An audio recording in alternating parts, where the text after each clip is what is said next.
petit jeu qui m'amusait énormément, c'était les repas de famille.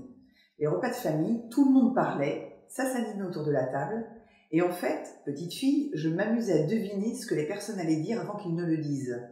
Et c'était devenu un vrai jeu. Du style, je suis dans le jardin, c'est en Bretagne où j'ai passé toute mon enfance, tous les étés de mon enfance plus exactement, et je disais, tiens, on va voir des enfants avec des fils à papillons passer devant la maison. Tout le monde rigolait. 10 minutes après, on voit des enfants passer devant la maison avec des fils à papillons.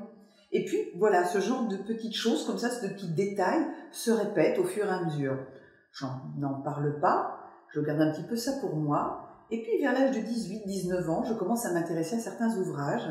Et puis, très jeune, j'ai 20 ans, une vingtaine d'années, j'achète un ouvrage. Cet ouvrage est un livre de monsieur Raymond Réan. Et je découvre la lecture de ce livre. Cette personne dit des choses fort intéressantes. Ce qui m'intéresse, c'est surtout qu'il a une formation de scientifique. Et que sa formation scientifique, en fait, et la façon dont il conduit ses cours, parce qu'il parle de ses élèves, des expériences qu'il mène avec ses élèves, donc je trouve ça très structuré, très cadré. Et puis il y a une phrase qui va tout déclencher en moi. Cette phrase est « Ce que je fais, d'autres peuvent le faire. Ce que je vis, d'autres peuvent le vivre. » Et cette phrase, je la trouvais très intéressante parce qu'en fin de compte, 1, il ne s'appropriait aucun pouvoir. 2, il rendait disponible à ceux qui voulaient suivre son enseignement la possibilité d'expérimenter. Et 3, du coup, il rendait ça accessible à tous. Bien. Donc, je le contacte, je m'inscris. Très rapidement, je suis acceptée dans ses cours. Et pour moi, la grande aventure commence. Et elle commence de la manière la plus simple, c'est-à-dire le premier cours, un des premiers cours. Donc je me suis inscrite pour suivre des études en parapsychologie et donc développer ainsi mes facultés extrasensorielles, sensitives, intuitives, cognitives, bien. La technique de base en parapsychologie, c'est la psychométrie. Donc c'est le fait de tenir un objet entre ses mains et par son contact et son toucher pouvoir en raconter son histoire, mais également l'histoire de tout ce qui a été en contact avec cet objet. La première expérience, donc j'y allais, j'étais vraiment la pure débutante, j'étais jeune, et Raymond nous donne un petit tube en verre dans lequel, à l'intérieur duquel, il y a une petite feuille séchée. Et il demande aux élèves présents, eh bien écoutez, voilà, vous avez tous un exemplaire entre les mains de ce petit tube avec une feuille séchée. Je vais vous demander de la tenir entre vos mains, de vous concentrer et de me dire d'où provient cette feuille. Raymond nous donne un temps de concentration, 5-10 minutes, et à l'issue de ce temps de concentration, il nous interroge un par un. Quand arrive mon tour, je lui dis, écoutez, voilà, donc j'avais les yeux fermés, et pendant tout le temps de la concentration, et je les réouvre pour lui dire, j'ai vu un pays très verdoyant, de la verdure partout, et j'ai vu des montagnes, sauf que ces montagnes étaient coupées en son extrémité. J'ai vu une panique, une très grande panique, des gens courir partout. Je vois des gens partir en voiture, je vois par la mer, je vois qu'il y a une panique totale, mais je vois que du haut de cette montagne coupée, il y a une fumée qui sort, une très grosse fumée. C'était, en quelques mots, ma première psychométrie. Raymond est stupéfait, et il va me confirmer que ce petit morceau de feuille séchée provient du volcan La Soufrière. Il est tellement stupéfait parce que c'est la première fois, c'est mon premier cours, et il met entre mes mains une boule noire qu'il me remet, il me dit « Pascal, devant tout le monde, Pascal, s'il vous plaît, faites-moi parler cette pierre. Dès que vous voyez quelque chose, enfin il ne m'appelait pas Pascal, mais Madame Lafargue à l'époque, faites-moi parler cette pierre et exprimez tout de suite dès que vous voyez quelque chose. » Ce que je ne réalise pas, c'est qu'il ne me la donne qu'à moi, cette pierre. Il me fait travailler toute seule devant les élèves. Et donc je prends la pierre, mais comme une enfant impatiente de découvrir le cadeau qu'il y a à l'intérieur du colis, je dis, écoutez, voilà, je vois l'océan, la mer, la mer, la mer, je vois une plateforme, je vois des hommes sur cette plateforme, je vois des combinaisons, des casques sur la tête, mais je vois un grand liquide noir jaillir. Et là, il me demande d'arrêter, il a presque les larmes aux yeux, et il me dit, Pascal, c'est un morceau de pétrole qui provient d'une plateforme pétrolière en mer. Et toute mon histoire commence là.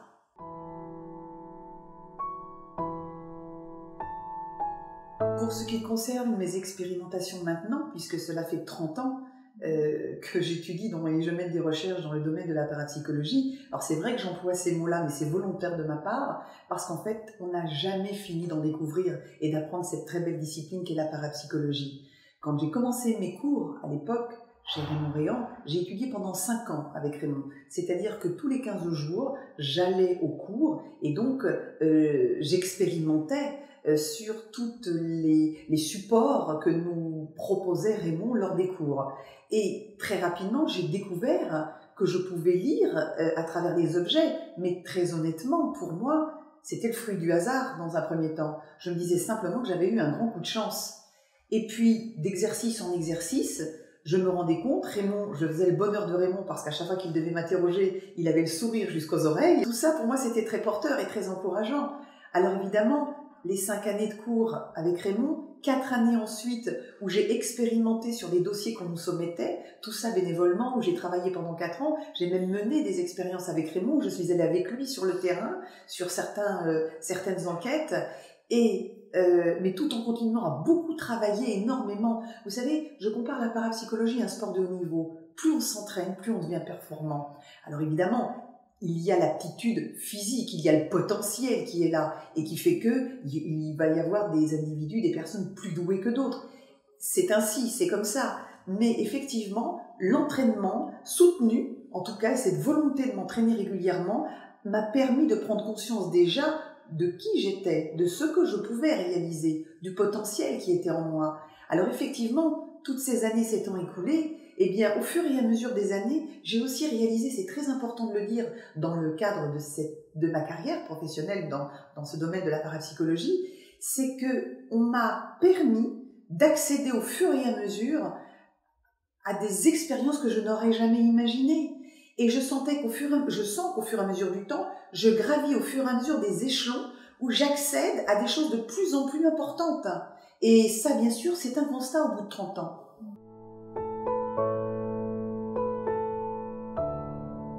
Cela fait maintenant donc 20 ans que j'enseigne la parapsychologie. Donc j'ai des élèves par cours, j'ai très peu de cours et j'ai très peu d'élèves par cours. Pourquoi ? Parce que je dis que je préfère viser la qualité et la rater que viser la médiocrité et l'atteindre. Ce qui m'intéresse, c'est pas le rendement, c'est pas le côté industriel de la chose. Je me considère comme une artisan. Et le but, c'est de pouvoir suivre les élèves tant qu'ils en ont envie de travailler avec moi, de les suivre de façon individuelle. C'est-à-dire sur un cycle, 2 cycles, 3 cycles, 4 cycles, comme ils le souhaitent, et je vais m'adapter, je vais poursuivre l'enseignement et monter crescendo dans le développement de l'étude de la parapsychologie. Ça veut dire que c'est eux qui décideront si on continue ou pas l'aventure dans ce domaine. Et ce qui est important pour moi, c'est de les suivre. Et bien évidemment, mes élèves vont être aussi mes sujets d'expérimentation.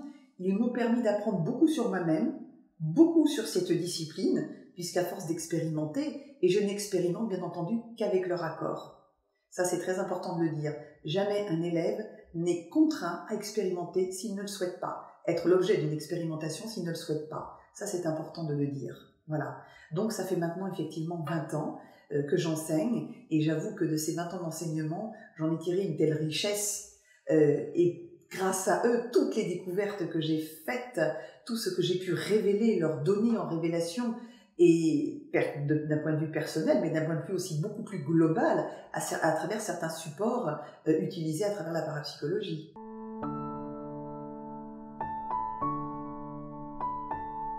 À travers les différentes disciplines que propose la parapsychologie, donc il y a la recherche de vie antérieure, le grand thème qu'est la réincarnation.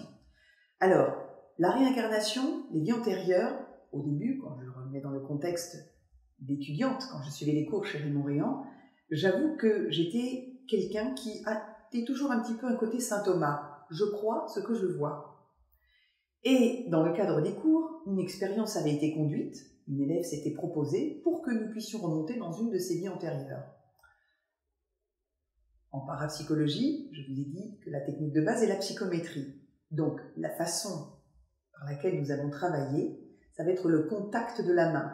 C'est-à-dire, en fait, quand je travaille et que je me concentre sur une personne, je vais juste avoir besoin de lui prendre la main, de lui serrer la main, principe même de la psychométrie, et c'est tout. Je vais lui serrer la main le temps de poser la question, et à partir de là, je vais m'exprimer et je vais partir en concentration. Cette expérience conduite en cours, sur l'élève qui s'était proposé m'avait conduite à exprimer certains faits. À la suite de mon intervention, la personne n'avait strictement rien dit. En revanche, 15 jours après, elle a demandé auprès de Raymond Riant à intervenir en début du cours. Raymond lui laisse la parole et elle dit la chose suivante.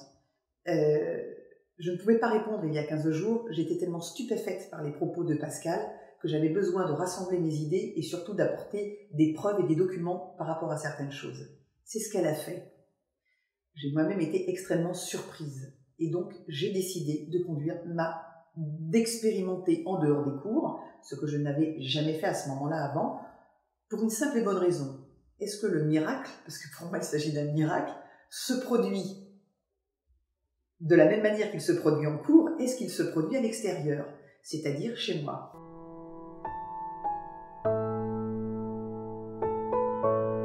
J'avais réuni à l'époque 3 collègues de travail, donc nous étions 4. Et il était entendu que la personne qui avait commencé à avoir des informations s'expérimente. La personne qui a prêté sa main, en fait, était une collègue à l'époque qui ne croyait en rien de tout cela. La seule chose qui l'avait convaincue, c'était la façon dont j'en parlais, c'était mon sérieux et mon intégrité par rapport à cette discipline. Donc elle va me donner sa main. Et là, pour moi, je vais m'en rendre compte un petit peu dans les jours qui vont suivre, c'est là que ça bascule. Puisque quand je vais lui prendre la main, très rapidement, je vais voir une rue dans Paris. Cette rue est pavée, elle est montante. Je vais avoir un nom, Bourret. Et puis, je vais décrire cette boutique. Je vois un petit muret de 80 cm. Je vois des vitres, des lattes de bois qui séparent des vitres, un pourtour marron rouille autour de ces vitres. Je colle mon nez à la vitre. Et je vois à l'intérieur des livres, mais à l'intérieur de cette boutique, je vois un gros livre épais, rouge sur la tranche, avec inscrit le prénom Marie. Je vois une femme qui travaille dans cette boutique. On est au 19e siècle, c'est l'époque de la Révolution. Je vois que cette femme de cette boutique voit un homme que l'on tente d'assassiner. Cet homme a un visage rond, il porte des documents sur lui, il est rédacteur en chef d'un journal. C'est très précis de dire ça. Et puis j'entends un prénom, Marie-François, Marie-Francis, et je la vois sur les pavés, brandissant un drapeau comme une révolutionnaire. Bien, je vous en extrais quelques éléments. À l'issue de ça, cette personne est totalement scotchée. Et elle me dit, écoute, ça ne me parle pas, ça ne me dit rien, mais en même temps, le côté révolutionnaire, oui, j'y adhère totalement. Et puis, au moment où on va se quitter, elle me dit, écoute Pascal, je reviens juste sur un fait. Tu as dit un nom, Bourret. Je crois qu'à Paris, puisque tu parles de Paris, il existe une rue Bourret. On consulte, la rue Bourret existe. Et on décide, et c'est ça d'ailleurs qui va générer ma méthodologie de travail ensuite, on décide de se rendre toute l'équipe à Paris. On a commencé l'histoire ensemble, on l'a fini ensemble. On va se rendre rue Bourret. La rue Bourret est pavée et montante, comme je l'avais décrypté. On progresse dans la rue et on va découvrir une boutique qui va correspondre en tout point à ce que j'ai décrit. Le muret, les vitres, les lattes de bois, le pourtour marron rouille. Et l'inscription dessus de cette boutique n'était autre que le passé retrouvé. On regarde, on colle notre nez à la vitre et on voit qu'il y a c'est une boutique un peu d'antiquité, qu'il y a plein de vieux livres. Nous essayons d'entrer, malheureusement c'est fermé. Nous sommes très déçus. Donc nous continuons à progresser et on a l'idée de rentrer dans une boutique un petit peu plus loin en demandant à la personne responsable de la boutique si cette boutique aujourd'hui est définitivement fermée ou elle doit ouvrir, auquel cas nous attendrons. Alors elle sort de la boutique, elle nous demande précisément laquelle, nous lui montrons « Ah oui, cette boutique, sachez qu'aujourd'hui c'est son jour de fermeture, elle n'ouvrira pas. » Au moment où elle finit de lâcher sa phrase, une personne arrive, met les clés dans la serrure. On la quitte, on lui saute dessus, et on lui dit « S'il vous plaît, vous ouvrez la boutique ?» Et elle nous dit « Oui ». Et là je lui dis « Mais vous ne deviez pas être fermé aujourd'hui ?» Elle me regarde, elle me dit « Si, j'ai décidé d'ouvrir. » Nous entrons dans la boutique. Au bout d'une heure, il y a un livre qui va me tomber entre les mains, que je vais voir, une révolutionnaire brandissant un drapeau sur les pavés, et je le referme, mais j'en parle. Et une personne dit « Mais Pascal, reprends ce livre », je le rouvre, je le reprends.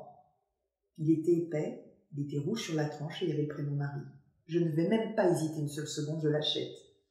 J'arrive à la maison, je le dévore, je regarde, et là, tout ce que j'ai dit quelques semaines auparavant dans la séance, je vais le lire sous mes yeux. l'homme rédacteur en chef dont je parlais, qui tenait des documents, qui se fait assaillir, eh bien, il est dit dans ce livre. Et alors, il y a le visage qui est dessiné, je reconnais tout à fait la description.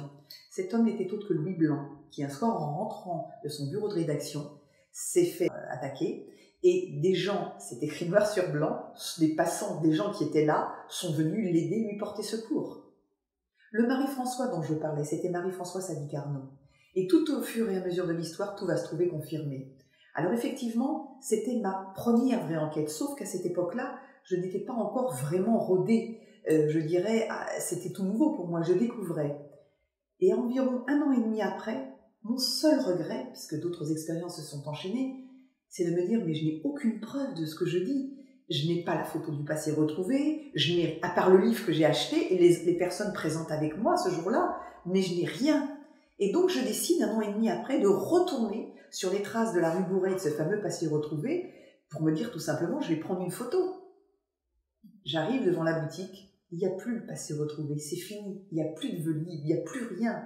C'est une boutique d'antiquité de vieux meubles et tout a disparu. Je suis très triste, j'entre dans la boutique et la personne me salue, la femme me salue, je lui dis écoutez voilà, je mène des recherches historiques, il y a 1 an et demi, 2 ans environ, je suis venue ici et c'était que des vieux livres. Oh, elle me dit je m'en souviens bien parce que quand il a fallu déménager tout ça, je m'en souviens bien.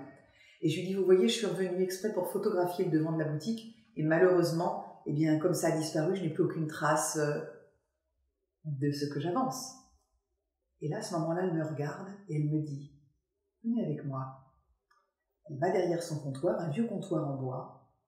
Elle ouvre un tiroir et elle en extrait une photo. Et elle me dit « Madame, quand on a fait le déménagement, quand on a emménagé ici, j'ai trouvé cette vieille photo. Je ne sais pas pourquoi, je n'ai jamais pu la jeter. Elle est tout le temps restée dans mon tiroir. Mais maintenant, je sais pourquoi. Et je vous l'offre, elle est à vous. » C'était la photo du passé retrouvé.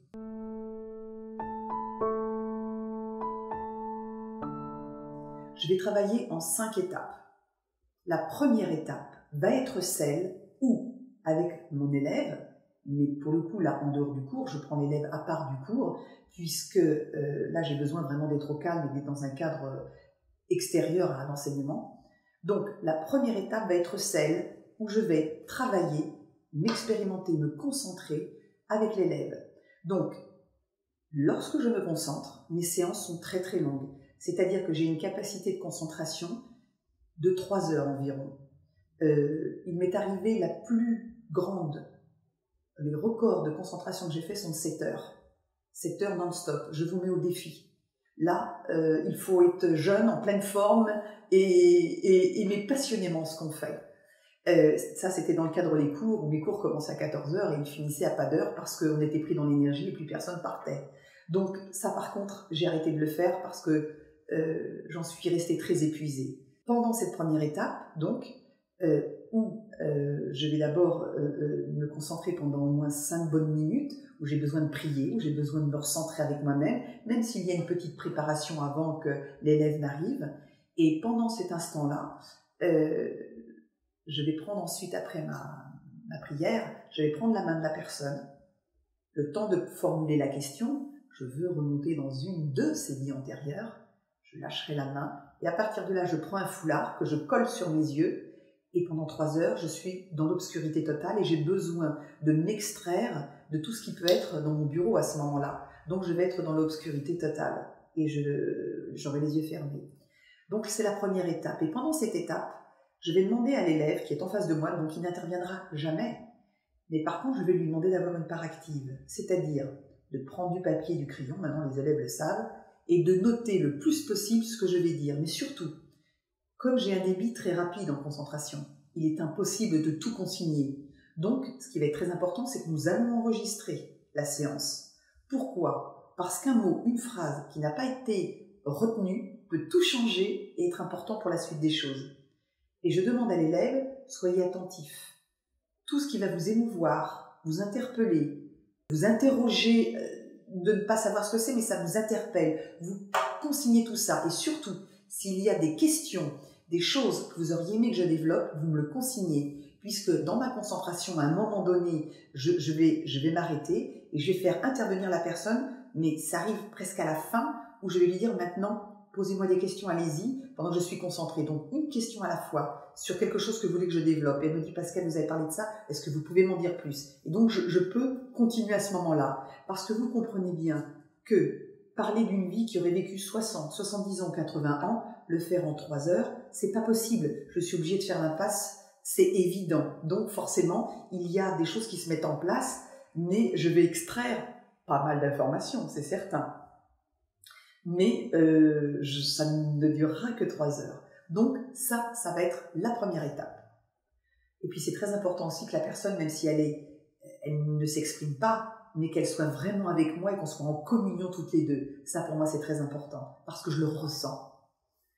La deuxième étape va être celle d'établir un tableau des résonances psychologiques. C'est-à-dire, à partir du moment où dans l'étape numéro 1, j'aurais eu des noms, des prénoms, des dates, des lieux, des noms de rues, de villes, de faubourgs, des événements précis, eh bien, à partir de tout cela, la personne va pouvoir donc établir un tableau des résonances psychologiques, c'est-à-dire ce que Pascal a exprimé dans cette vie antérieure et ce que je vis dans cette vie-ci. Et je vais lui demander de mettre en exergue tout ce qui va être de l'ordre intime, relationnel, professionnel, parental, etc., etc. Tout ce qui va interpeller sur les différents points qui constituent l'évolution de notre propre vie. Ce tableau des résonances psychologiques, le docteur Jean-Pierre Schneider, qui a préfacé un de mes livres, m'avait demandé vraiment d'insister sur cette partie-là qui était très importante, et ce que je fais. La troisième étape, comme je le disais précédemment, à partir du moment où j'ai eu suffisamment d'informations, eh bien, comme une journaliste, je vais mener une enquête. C'est-à-dire, je vais contacter les offices du tourisme, les archives départementales, les cercles historiques. Internet va être aussi le premier support, même si Internet ne donne pas tout. Eh bien, à partir de là, je vais mener mon enquête. Et je vais essayer de savoir si telle année, dans tel endroit, telle région, telle rue, telle personne, ça a bien existé. Donc là, c'est un investissement énorme. Qui plus est, ça se complique quand l'enquête n'est pas en France et quand il se trouve dans une langue étrangère et quand on doit utiliser une langue étrangère. Alors bien entendu, je ne suis pas polyglotte. À part l'anglais que je maîtrise, les autres langues, je ne les connais pas. Quand il faut parler en allemand ou en italien ou en espagnol, c'est déjà beaucoup plus compliqué. Donc je suis obligée de me faire aider. Bien. Donc, très importante cette étape de l'enquête. Et là, vous ne pouvez pas imaginer à quel point le bonheur, pour ne pas dire le plaisir intense que l'on éprouve. Et je dois vous dire que je ne m'en lasse pas depuis toutes ces années de voir à quel point ce qu'on a vu est juste. Et c'est vrai, ça existe. Je crois que ce qu'on éprouve à ce moment-là, j'ai même pas de mots pour vous le retraduire. La quatrième étape, quand l'élève le souhaite, c'est d'aller sur le terrain et d'enquêter. Alors cette étape, elle est très importante parce que pour moi, elle avait un aspect dans un premier temps qui était de mettre la personne dans les conditions, lorsqu'elle est sur le terrain, d'éprouver des choses, de ressentir, voire même de percevoir, et pourquoi pas, donner des informations qui vont, être complémentaires à tout ce que j'ai fait.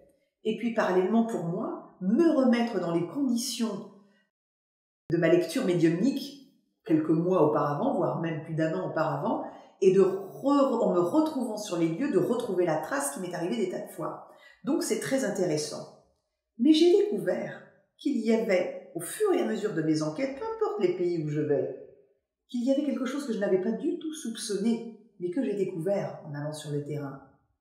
C'est les rencontres karmiques, les guides, et ces fameux petits anges qu'on place sur votre route. Et la 5e étape, eh bien, va être celle d'en faire une synthèse, c'est-à-dire, si cette personne a vécu telle ou telle chose, qu'est-ce que l'on doit comprendre? Qu'est-ce qu'on doit en tirer? Qu'est-ce que la personne doit en tirer comme leçon? Je dis toujours que je donne des clés à une personne, mais à aucun moment je ne peux ouvrir les portes à sa place. J'ai banni de mon vocabulaire « il faut »,« y a qu'à »,« tu dois ». Ça, c'est pas possible. C'est absolument pas possible. La personne doit être... je me considère un peu... Voilà, si je dois expliquer un peu ce qu'est la parapsychologie pour moi, c'est de la même manière qu'un capitaine à bord de son bateau, il va être le seul à prendre la décision de la direction de son bateau. Mais il aura besoin d'avoir du conseil, si les machines marchent ou si les voiles sont bien tirées, comment est le vent, etc. Il va voir de tous les personnes qui vont être tous indispensables sur le bateau, parce que c'est elles qui vont aider au bon fonctionnement et surtout permettre de prendre au capitaine de prendre la bonne décision. Eh bien, c'est un petit peu la même chose. C'est-à-dire que des clés, j'en donne même des fois beaucoup, mais je ne peux pas faire le travail à la place de la personne. Ça, pour moi, c'est fondamental. Voilà.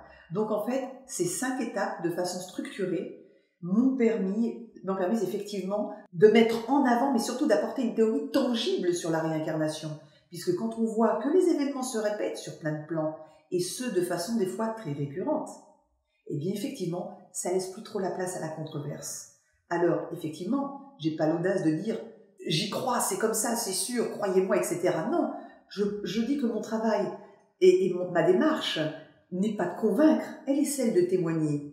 J'apporte des faits, c'est clair, c'est précis, je peux justifier où je suis allée, de ce que j'ai fait, des gens que j'ai rencontrés, il n'y a aucun problème, tout est classé, répertorié dans des dossiers à la maison. Voilà, mon travail, il est là, regardez-le tout simplement. Maintenant, eh bien, essayez de m'interpeller sur le fait que ça ne peut pas être possible, c'est tout.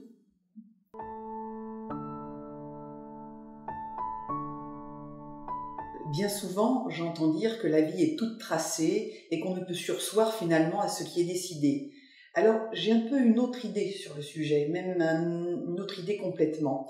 C'est-à-dire que je considère que la force, la volonté et surtout l'amour peut avoir un impact sur le cours des choses. Et ça, j'en ai l'intime conviction.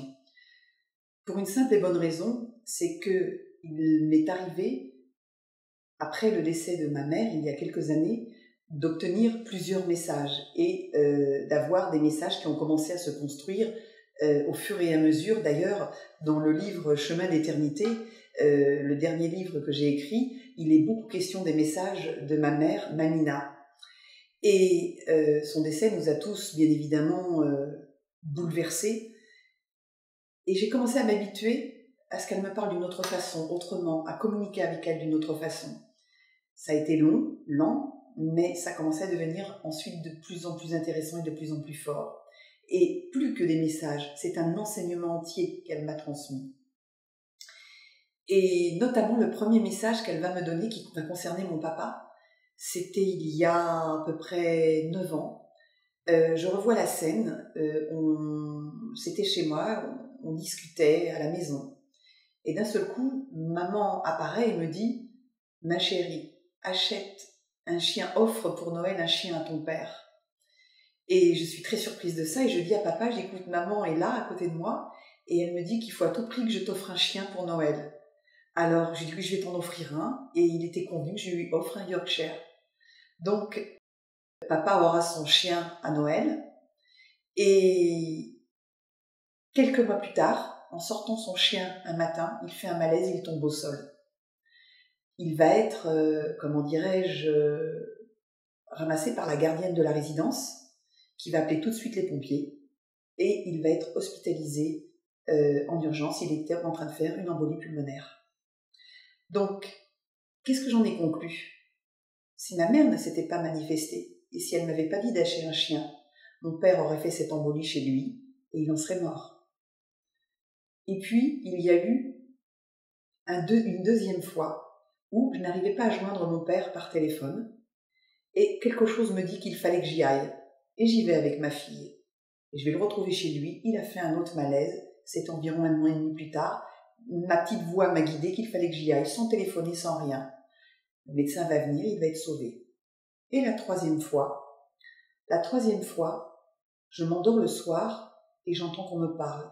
On me dit la chose suivante: demain matin, il va falloir, ton père n'est pas bien du tout, il faut s'en occuper et très vite. C'était le soir, il était tard, j'ai énormément prié et j'ai demandé, je m'entends encore dire, que l'on prête vie à mon père. Une nuit, s'il vous plaît, je lui demande une nuit. Le matin, je me lève tôt, j'étais absolument déterminée, je prends ma douche, je m'habille. Avant de quitter la maison, j'appelle le médecin et je lui demande de se rendre au domicile de mon père. Sachant son antécédent médical, elle n'a pas hésité et attendu pour accepter de venir. Je me rends chez mon père me voit arriver, me dit « Qu'est-ce que tu fais là à cette heure-là » J'écoute papa, je viens, j'ai fait venir le médecin, je sens que tu vas pas bien. Il n'est pas du tout content, le médecin arrive 10 minutes après, je la regarde intensément, et je lui fais comprendre que là, on n'a même pas de temps à perdre, qu'il faut l'hospitaliser. Elle est un petit peu déboussolée, elle fait un papier, je lui dis « Je m'occupe de tout, le chien, tout ça, je m'occupe de tout ». Je l'emmène à l'hôpital. Il est admis donc aux urgences, il commence à être en observation, et il commence un petit peu en plaisantant à rire, à dire « Vous allez me relâcher d'ici cet après-midi, je reste pas plus ». Et l'infirmière me dit « Écoutez, on garde votre papa », je parle de l'antécédent médical, elle me dit « On vous rappelle dans quelques heures ». Et même pas 2 heures après, il m'appelle en me disant « Votre père est transféré au service cardiologie, très grand service cardiologie en région parisienne, il fait une double embolie pulmonaire, une au cœur, une au poumon ». C'est-à-dire qu'à quelques heures près, c'était terminé. Donc, ce que je veux dire par rapport à ça, et cet exemple de mon père, c'est qu'en fait, la notion du destin tracé, je crois qu'il faut être un peu humble par rapport à ça. C'est-à-dire qu'en fait, j'ai constaté au bout de 30 ans, et notamment quand il y a une étape qui est l'entre-deux-vie, dans l'entre-deux-vie qui est l'étape de la préparation, c'est-à-dire le moment où l'âme va se réincarner, que dans les grandes lignes, on nous informe de certaines choses.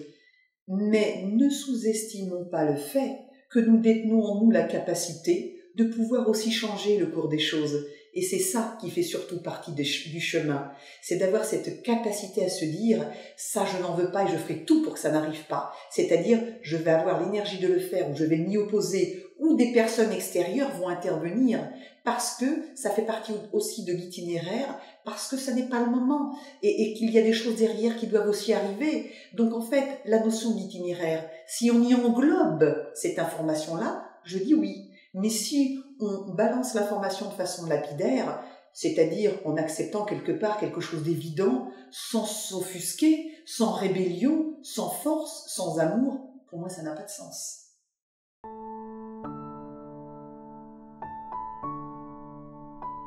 Alors, pour ce qui concerne l'accompagnement de personnes au moment du décès, alors, il m'est arrivé, dans un cadre même familial, d'être présente ou d'être là, près des personnes avant qu'ils ne partent, qu'ils quittent leur corps physique.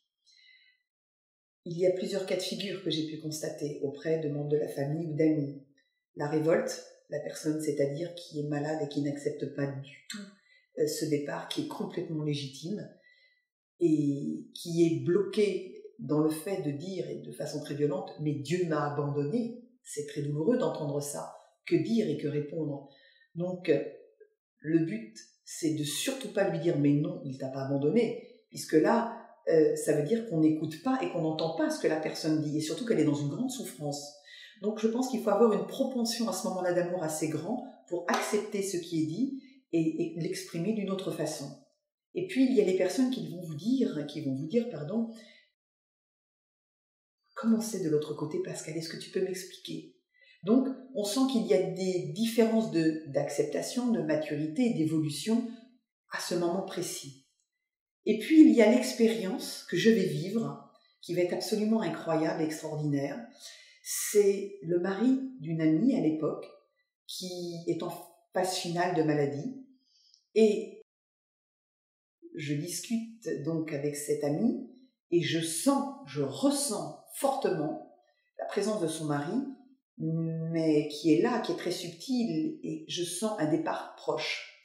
Je me pose la question si elle compte aller le voir à l'hôpital aujourd'hui. Elle me dit que oui. Et j'en suis très heureuse parce qu'au fond de mon cœur, je sais qu'elle va lui dire au revoir.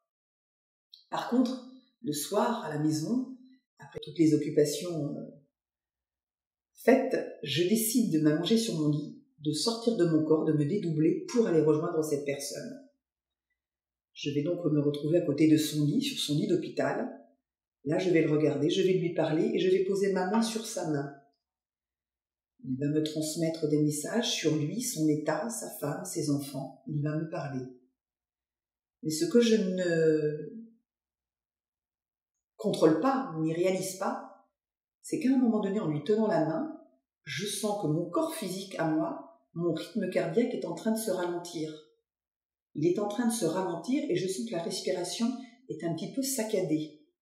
Je suis très troublée. je lui tiens la main, et là il va se passer un phénomène absolument incroyable. C'est-à-dire qu'en lui, moi en état dédoublement, lui tenant la main, lui sort de son corps. Et on se retrouve tous les deux main dans la main, lui en dédoublement, lui extériorisé de son corps physique, et on voit le corps matériel sur le lit. Et là, je me vois faire ça, je fais, mais il est décédé, ça y est, il a quitté, il a rendu son dernier souffle. Je comprends mieux pourquoi aussi mes ralentissements cardiaques et mon manque d'air. Il continue à me parler, à échanger. Il me remercie parce qu'il me dit que ça s'est fait dans la douceur et qu'il a été très accompagné. Et puis, il y a comme une espèce d'ouverture lumineuse, de lumière. Alors, pas une lumière flagrante, mais une lumière plus claire que celle où j'étais. Et à l'intérieur de cette lumière, il y a un homme. Et cet homme vient le chercher.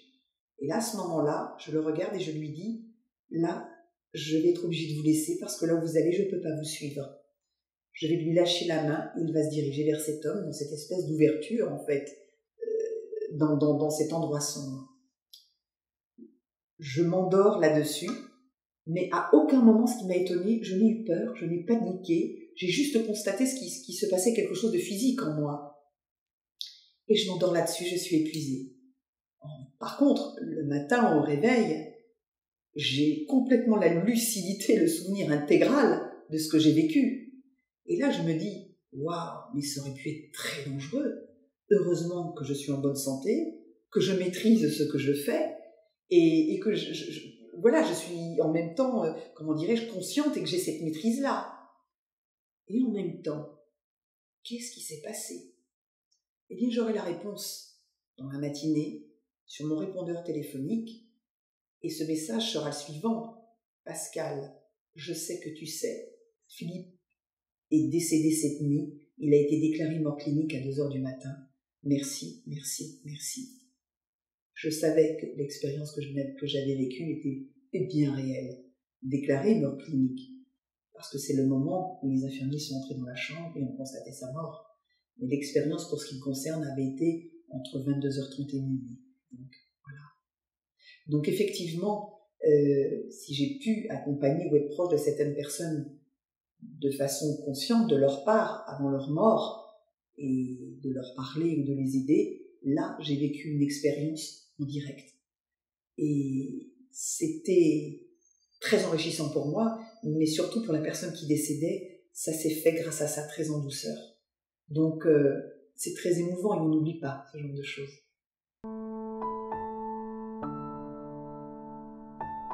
Cela fait maintenant, comme je le disais, 30 ans, donc, que je mène des recherches, que j'étudie. Alors évidemment, j'ai étudié pendant 5 ans, pendant 4 ans et demi, plus de 4 ans, j'ai mené un groupe de travail bénévole, alors en collaboration avec Raymond Riant, et de mon côté aussi avec quelques personnes qui étaient avec moi, qui travaillaient, qui constituaient ce petit groupe. J'enseigne depuis 20 ans, j'ai à peu près 130 conférences à mon actif, quelques livres, quelques émissions de radio et de télévision, et pour autant, j'ai toujours la même passion, elle est intacte depuis le début. Alors effectivement, je pense que j'ai un côté en moi qui n'est pas lassé à ce jour d'être dans la recherche et dans la découverte. Il faut savoir que les recherches que je mène, tout ce que je découvre, qui m'encourage à continuer, puisque que ce soit sur l'entre-deux-vie, les recherches historiques sur certains personnages, la réincarnation, les contacts avec les défunts, je me rends compte à quel point je fais mouche, et c'est d'une telle force et d'une telle puissance que ça m'encourage à continuer. Quand vous menez des enquêtes et que l'issue, tout ce que vous avez pu exprimer dans une séance, se trouve confirmé dans des écrits, dans des archives, mais comment vous dire, comment on peut arrêter? C'est comme une drogue. Moi, aller sur le terrain, je ne peux pas m'en passer. Et surtout, ce que je dois dire, c'est qu'il y a c'est une phrase de Jésus sur des documents qui ont été trouvés en OTJ, à Nagamadi, en 1942, je crois, par un berger qui était là, dans des cruches. Et ce message dit la chose suivante. Cherche, et ne cesse de chercher. Et lorsque tu auras trouvé, tu seras émerveillé. Et étant émerveillé, tu régneras sur le tout. C'est-à-dire, je crois qu'en fait, je suis une enfant qui est toujours émerveillée par son travail. En fait, je me dis, qu'est-ce qu'elle est vraiment douée, en fait. Mais je parle d'elle, je parle pas de moi. Et pour moi, c'est de l'ordre du miracle, j'en suis consciente, je ne vais pas le nier. Une fois, une journaliste m'a définie comme une rationnelle dans l'irrationnel. C'est-à-dire que depuis le début, je crois que pour me rassurer, j'ai une famille, des enfants. Pour moi, c'était très important d'être crédible. C'est-à-dire que tout de suite, ma petite patte, ma marque de fabrique, c'est j'ai des révélations, je veux contrôler, je vais mener des enquêtes, je veux savoir si c'est vrai. Mais je pense que ça visait beaucoup à me rassurer dans un premier temps. J'avais pas du tout envie de partir à droite, à gauche ou dans des délires sans sens. Je voulais quelque chose de concret qui vise à me rassurer. Et puis, finalement, de cette peur, j'en ai créé une force, puisque finalement, ça a été ma patte, ma marque de fabrique, c'est le côté enquête. Alors c'est sûr, ça demande du temps, de l'énergie, du travail. J'ai pas de subvention, je suis pas sponsorisée. J'aimerais bien, ça m'aiderait considérablement. Ça me permettrait de pouvoir laisser certaines choses de côté pour assurer le matériel. Mais tout ce que je peux dire, c'est que tant que cette flamme m'animera, tant que cette passion sera en moi, tant qu'il y aura des gens qui me porteront du respect et qui me suivront, qui seront demandeurs, eh bien, je continuerai l'aventure.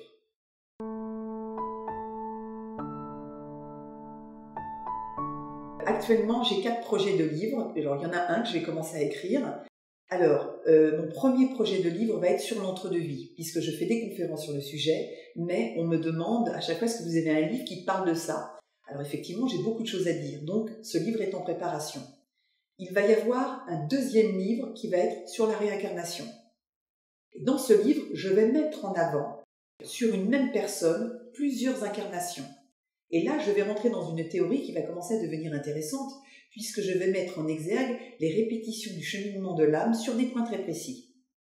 Le troisième livre, c'est une recherche historique sur Jeanne d'Arc. Et puis, il y en a un quatrième. Alors ce quatrième, je pense que je vais l'aborder sous une forme de roman, de thriller ésotérique. C'est-à-dire qu'avec une de mes élèves, qui a été à l'origine de ce projet, de la même manière que je remonte dans les vies antérieures, je vais dans l'entre-deux-vies, que je communique avec les défunts, que je remonte les cours de l'histoire, eh bien, elle m'a proposé et me demandé de me projeter dans le futur et de travailler sur sa prochaine incarnation. On en a longuement parlé toutes les deux, on y a réfléchi, et donc, j'ai accepté le projet. Et le projet s'est construit ainsi. C'est-à-dire qu'on a commencé en septembre, on a fini en juin, et on a échelonné ça sur 10 mois de travail, avec une séance mensuelle. Et le but était de décrypter du moment de la naissance jusqu'à la fin de sa vie, les étapes de sa vie. Donc on a décrypté sur 10 séances, qui correspondent à peu près une quarantaine d'heures de travail, un résultat de 600 pages écrites, manuscrites, et qui ont permis, en me projetant dans le futur, de donner des informations, alors sur sa prochaine incarnation, bien entendu, mais beaucoup plus large sur ce qui se passera dans le monde d'un point de vue géopolitique. Donc en fait, ça ne se cantonne pas qu'à sa seule vie, ça parle d'un point de vue beaucoup plus grand. Sauf que dans cela, j'extrais des personnages, la réincarnation de personnages connus, qui vont avoir un rôle à jouer. Et tout ça est fort intéressant. C'est pour ça que j'aimerais pouvoir l'écrire sous forme de roman. Voilà. Et puis, beaucoup plus tard, une autre théorie qui sera unique, je pense, qui n'a encore jamais été conduite en France, c'est la suivante. C'est-à-dire qu'avec une élève aussi, et sur sa demande, je travaille sur 2000 ans d'histoire. C'est-à-dire qu'on est parti de l'époque du Christ jusqu'à maintenant. Ça fait 12 ans qu'on est sur ce chantier, sur ce travail. C'est-à-dire, à partir de l'époque du Christ jusqu'à maintenant, quelle a été l'évolution de son âme, qu'est-ce qu'elle a fait, où elle a vécu, où elle a habité, etc.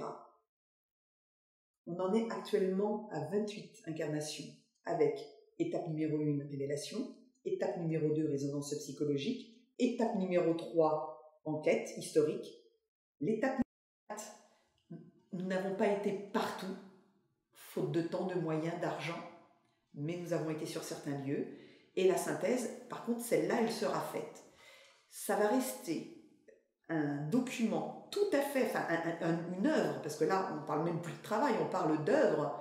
Et là, je vais mettre en exergue les points d'impact, les liens karmiques directs, indirects, les résonances psychologiques, les résonances émotionnelles, l'évolution de l'âme, le blocage, là où ça a stagné pendant plusieurs vies, le fil rouge de l'âme, les évolutions. C'est tout ça que ça va mettre en exergue, mais ça dépasse l'entendement, je vous promets. Et là, la dernière séance que j'ai faite, on était au 5e siècle. Je vous garantis que tout ce que j'ai pu dire déjà en une semaine, historiquement, tout a été contrôlé. C'est incroyable. Même moi, je suis bluffée, je n'en reviens pas.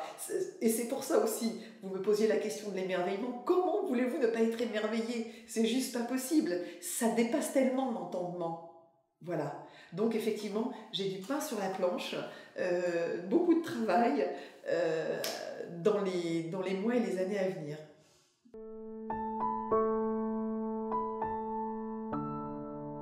Ce que je pourrais dire en conclusion de tout cela, c'est qu'il est important que chaque individu prenne conscience de ce qu'il est, de ce qu'il fait, de la façon dont il pense, de la façon dont il agit. C'est tout ça qui va déterminer son futur proche, sa vie. Il est important aussi, peu importe la démarche que l'on va suivre, mais d'écouter son cœur. Que son cœur soit guidé par la raison, par quelque chose qui nous parle, qui nous interpelle, qui nous émeut.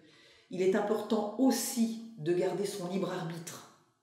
Il est important que la démarche que vous faites ne soit pas sous l'emprise d'une forme de pouvoir, de dictat, mais qu'il y ait une notion d'échange, qu'on aille chercher la guidance, les réponses. C'est complètement, comment dirais-je, quelque chose d'humain et on a tous besoin de ça. Mais chaque être doit garder son libre arbitre. C'est extrêmement important. Et puis je dis toujours que quand l'acte est juste, eh bien les portes s'ouvrent, elles s'ouvrent, elles s'ouvrent et elles s'ouvriront encore. Et j'ai la conviction intime et personnelle que si l'on souhaite que le monde bouge, cela ne dépend vraiment que de chacun d'entre nous. Et puis, j'ai envie de dire aussi également, arrêtons de mettre la responsabilité sur Dieu, sur un tel ou un tel. Acceptons déjà nous de nous remettre en question sans transférer notre responsabilité sur quelqu'un d'autre qui évite forcément notre propre engagement, notre propre responsabilité, notre propre remise en question. Essayons d'être un petit peu adultes pour le chemin et enfants pour la découverte, j'ai envie de dire.